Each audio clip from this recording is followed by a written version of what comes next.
नमस्कार. चला तर मग. सुरुवात करूया नंदिनी आणि जीवा त्यांच्या त्या कपल वॉचपासून. आठवतंय? हो. ते नंदिनीच्या ऑफिसमधली तिची सहकारी. हां. ती अगदी भारावून गेलेली दिसते त्या घड्याळांनी.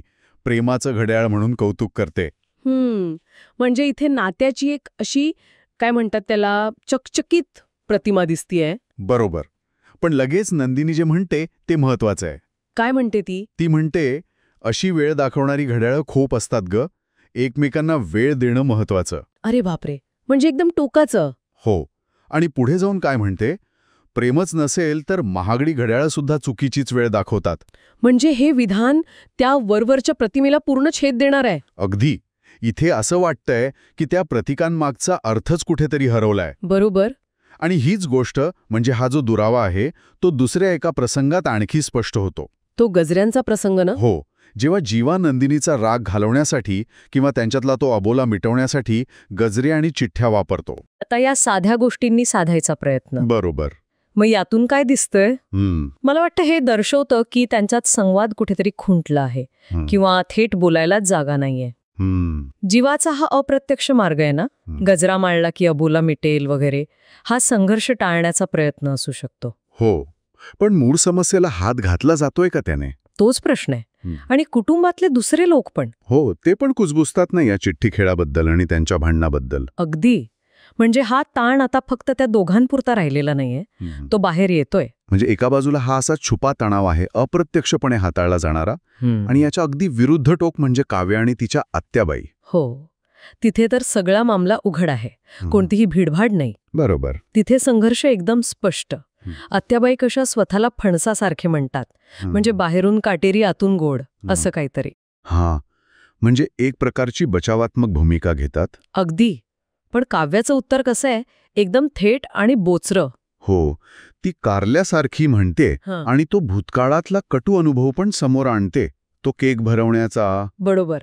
म्हणजे थेट पण आहे, पण त्याची कटुता आहे ती नात्यातला दुरावा दाखवते स्पष्टपणे. आणि जेव्हा आत्याबाई त्या एका पाकिटाबद्दल विचारतात, हो, तेव्हा काव्या ज्या प्रकारे घाबरते, तिचा पवित्रा बचावात्मक होतो. ते खूप काही सांगून जातं. नक्कीच. तिच्या मनात लग्नानंतर कोर्टात जाऊन हे नातं संपवण्याचा विचार येतो. म्हणजे विचार करा, तणाव किती टोकाला गेला असेल. गंभीर आहे. हो. तर या दोन्ही उदाहरणांमधून दिसतंय की संवाद हाताळण्याच्या पद्धती किती वेगळ्या आहेत. जीवाचा मार्ग अप्रत्यक्ष आहे, संघर्षाला बगल देणारा. आणि काव्याचा मार्ग एकदम थेट पण कटुतेने भरलेला, जिथे भावनांचा निचरा होतोय, पण तो नकारात्मक पद्धतीने. आणि मग आहे नंदिनीचा प्रतिसाद. हो. नंदिनीचं काय, ती गूढ आहे, सूचक बोलते. अगदी. तिचं बोलणं कोड्यात टाकणारं वाटतं. ती घड्याळाबद्दल बोलते किंवा गजऱ्यांबद्दल. तिच्या मनात नेमकं काय चाललंय हे कळत नाही. बरोबर. ती थेट विरोध करत नाहीये, पण ती पूर्णपणे जुळवून घेतीये असंही दिसत नाही. हां, एक तिसराच प्रकारे प्रतिसादाचा. तर या तिन्ही पद्धती, म्हणजे अप्रत्यक्ष टाळाटाळ, थेट पण कटू संघर्ष आणि हा गूढ प्रतिकार, या आपल्याला नातेसंबंध किती गुंतागुंतीचे असू शकतात ह्याची कल्पना देतात. खरंय. प्रत्येकजण आपापल्या परीने परिस्थिती हाताळतोय, पण यातून पुढे काय हा प्रश्न उरतोच. बरोबर. हाच खरा विचार करण्यासारखा मुद्दा आहे, नाही का? या संवादांच्या छोट्या छोट्या तुकड्यांमधून एक प्रश्न नक्कीच उभा राहतो. कोणता? की नातेसंबंधांमधली ही गुंतागुंत सोडवण्यासाठी, हा ताण कमी करण्यासाठी नक्की कोणती पद्धत जास्त उपयोगी पडते? म्हणजे ते प्रेमाचं घड्याळ किंवा गजऱ्यांचे हार असलेलं प्रतिकात्मक आणि अप्रत्यक्ष प्रयत्न, की मग थेट स्पष्ट संवाद, जरी तो सुरुवातीला थोडा अवघड किंवा कटू वाटला तरी?